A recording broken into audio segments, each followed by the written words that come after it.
Hey guys, welcome back to another episode of Cocktails and Conversations with A'Driana LaFaye. Today I have the amazing Leoneh Charmell. How you doing? Hi, how are you everyone? My name is Leoneh, but you can call me Leo, and I'm the editor of the Books Savant. Wonderful. So yes, she is the founder and editor of the Books Savant. So why don't you go ahead and tell us a little bit about you, Leah? Well, I'm originally from Venezuela. However, I moved abroad to England when I was around 17. I finished high school here, which high school here ends at 16 and not 18 like in America. And I moved there to study English literature. So I've always been a bookworm. But after I finished studying English literature, I had kind of like a dream of becoming a doctor. So I came back here and started studying medicine. It didn't work out. I went back there. And then I decided to found the Books Savant. Nice. And so for people who are not familiar with the Books Savant, what is the Books Savant?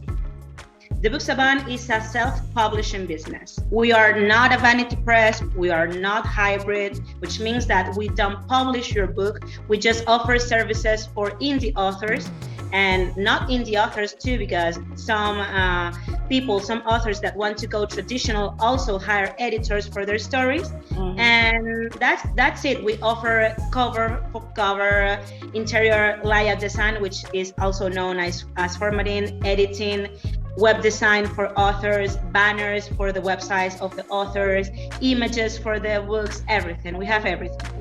Okay, perfect. And so guys, I wanted to have Leo on today to discuss the best editing mistakes to avoid, since this is her lane. And I'm an author. For one who's people out there who want to become an author but are struggling, she's the best person to talk to. So yes, ma'am, let's go ahead and jump right in. Okay. Well, the first thing that you need to avoid is not hiring an editor. For sure. Why is that? Because you only need a second pair, a third, a fourth, or even a fifth pair of eyes to check your manuscript. Imagine that you're writing a story. You think that your story is amazing, and it probably is. But sometimes what you think you're putting into the manuscript per se is not what it should be there, because your brain gets used to what it should be there, but not what it actually is there. That's why before editing your story yourself, you need to find better readers to help you out. And after you self-edit your story, which I'm going to talk about a little bit after this, you need to hire an editor for sure.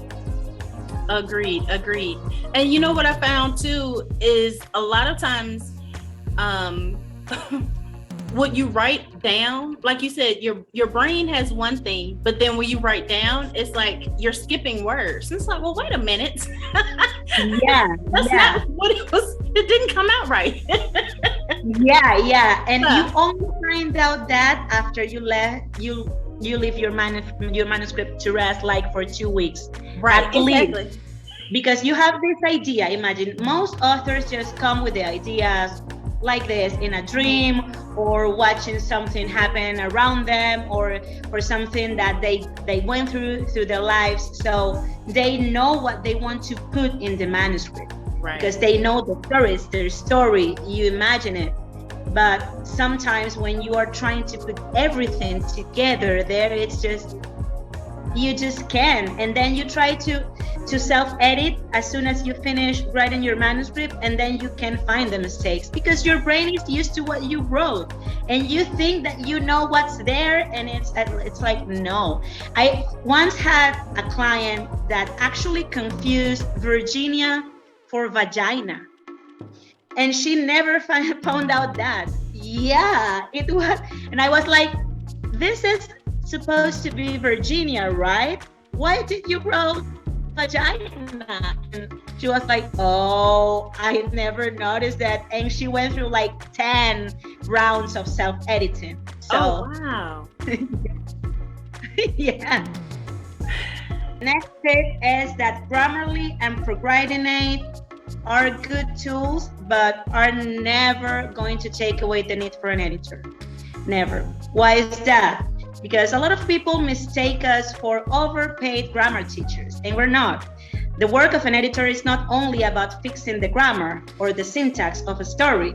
We actually help with plot holes, we help with characterization, which is super important, and I'm going to talk about characterization after that. We help with transitions, we help with hooks, which are the things that help the reader continue in reading your story. So Grammarly and Procrastinate are good, but those are not definitive for you.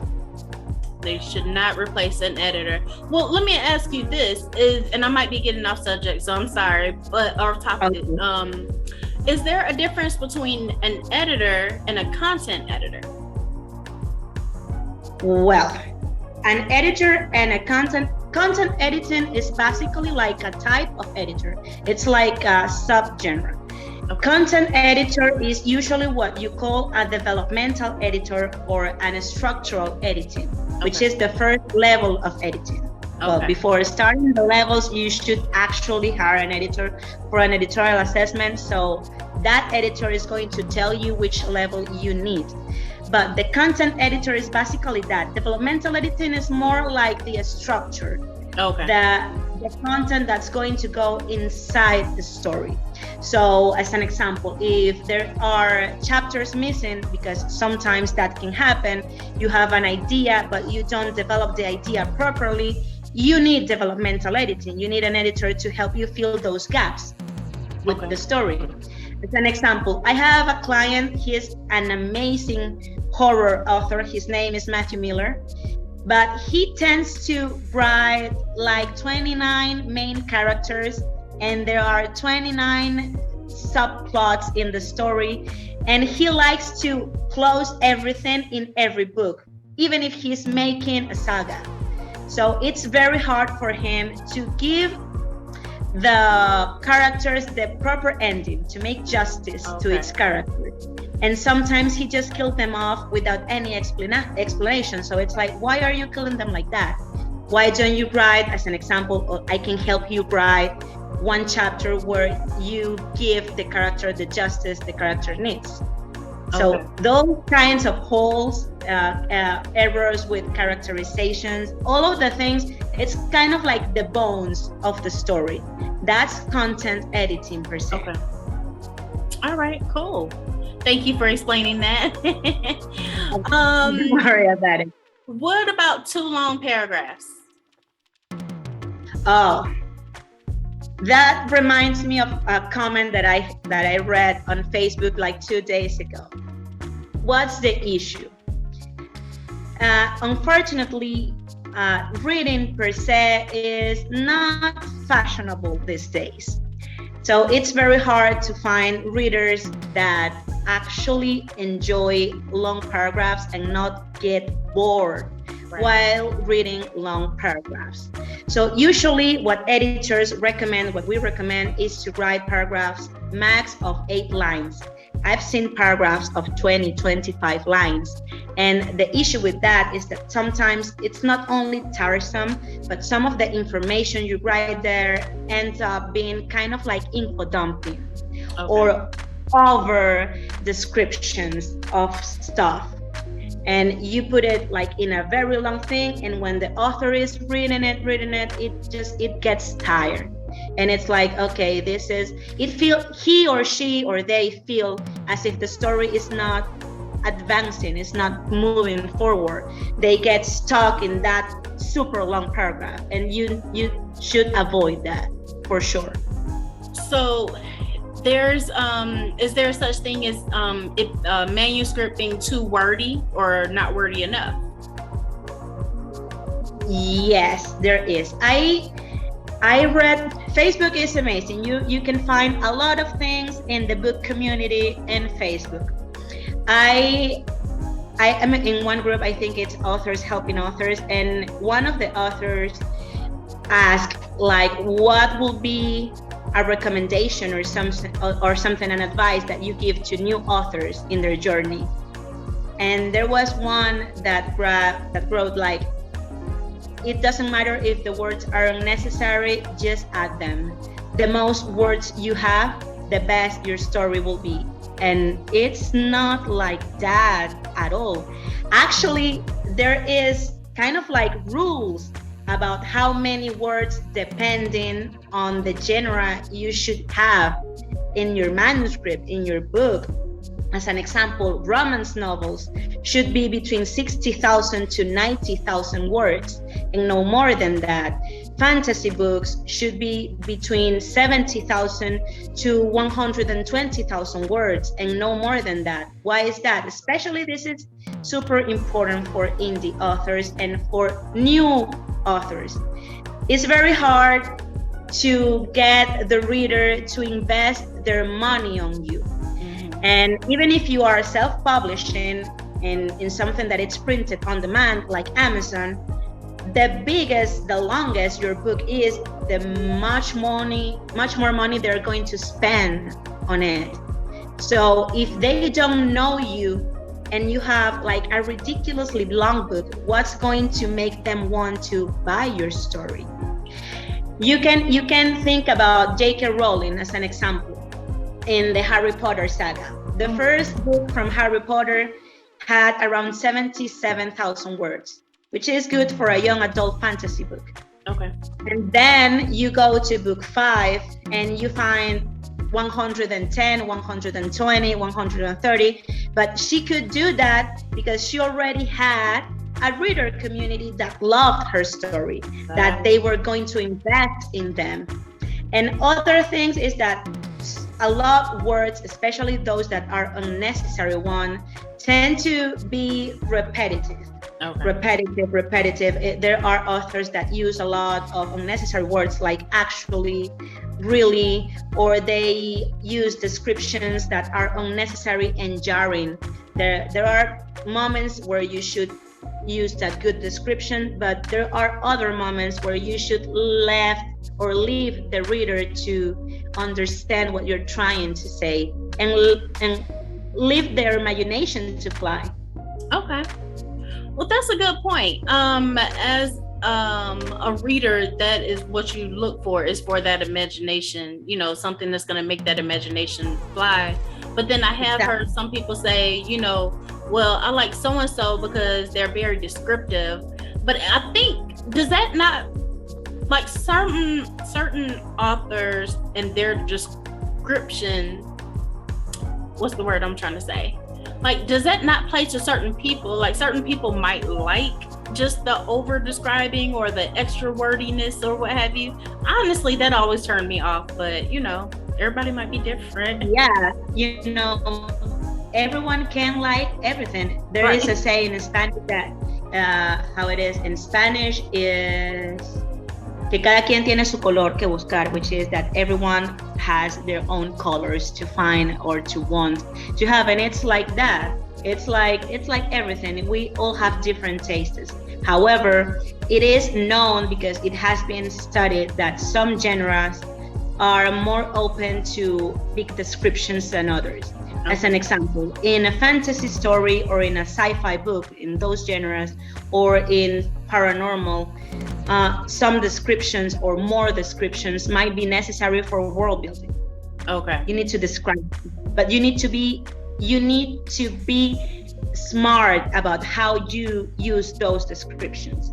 Because if you start describing, as an example, in one chapter and your chapter has around 2,500 words, like seven pages, and of those 7 pages you don't have any dialogue, but it's just you describing the world of the story, 3 of those 7 are just describing the world, the reader is going to get bored because it's an over description. However, if you're smart about how you describe, if you use the things that are happening in the story, or a conversation between characters, or a specific action, you use those things to describe what you want the reader to know in that world building, it will be better because it will be interesting.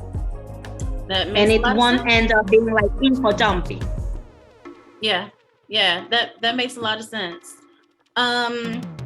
What about mixing tenses? Oh, that's a big one. A lot of authors tend to mix tenses when they're writing, especially the new ones. Why is that? Because when we're talking in normal situations in our usual lives, we don't have that issue of mixing tenses. You can speak in present tense, in past tense, in a perfect past, in perfect present, and continuous, whatever, according to what you need to say to the people that it's around you. But everything needs rules, you know, and in literature, rules exist for something. So books need to be written in just one tense. As an example, romance novels are mostly known, for being in present tense. Okay. And first person POV and in present tense. Usually in first person POV of the two lead characters, the couple of the story. And is usually in present tense. However, there are stories and other genres that prefer past tense. But when you are writing, as an example, if you're writing a story in present tense, you should stay with present tense unless you are writing a flashback. If you're writing a flashback, as it is a flashback, you should go to past tense. Right. If your story is written in past tense and you're writing a flashback, you should distinguish the flashback in two ways. Use italics to distinguish everything from the normal narrative. And besides that, you should probably use a perfect past for describing everything that's going on in the past of the past. Let's say it like that. Oh, that's a good tip. So use the italics for the past tense. Okay. Neat. And then what about unnecessary dialogues? Do you have any examples of that? Yes. Imagine that you're writing a story.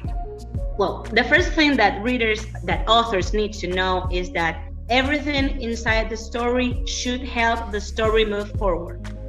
Okay. So you cannot have a dialogue between characters in the story that is not going to help the story move forward. Okay. Because it's going to be unnecessary for the story. As an example, a young adult story where two teenagers are in high school and they are talking in the lunch break. If there is nothing about that conversation that's going to help along the story, as an example, it's going to help. If it's not going to help the readers know the personality of the character, if it is not going to help the readers know about the main plot of the story, if it has nothing to help the story move forward, and those are just two teenagers talking about makeup or something, just because you need to feel the story because you are not on the word count that you want, then it's not necessary. Okay. Because sometimes that happens. Authors that, especially the new ones, because being new it's the most difficult part of this, because you don't know exactly what to do. Right. But sometimes they read online that they want to write a novel, and the novel that they want to write, as an example, is romance, and it needs to have at least 60,000 words. And they wrote everything, and their story is at 45,000 words. Okay. They start writing everything just to fill the gaps, just to fill the story with unnecessary words, and between those things are dialogues of the characters. But why not, instead of publishing a novel, why don't you publish a novella, which is basically like a novel but shorter? Oh, okay. Yeah, and you will be able to tell all your story, but it's going to be a little bit shorter, and it probably could have a better chance at traditional publishing, because traditional publishers sometimes look for writers that write short stories. Or there is a rage right now online of some people, it's kind of like similar to Wattpad, Dream, something like that, where you sell your story to them, you share 50% of profit, and the stories can be short, for sure, without any issues. So that's an opportunity too. Interesting. Okay. A novella. Novella, yeah.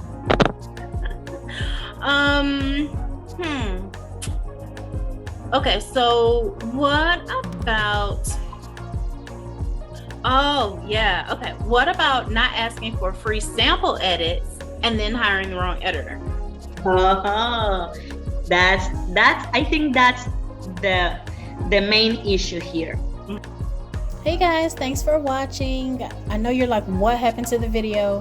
But there was so much content that didn't want to just fit it all into one video. So stay tuned for part 2. Don't forget to like, comment, and subscribe. Be sure to hit the bell notification so you won't miss an episode.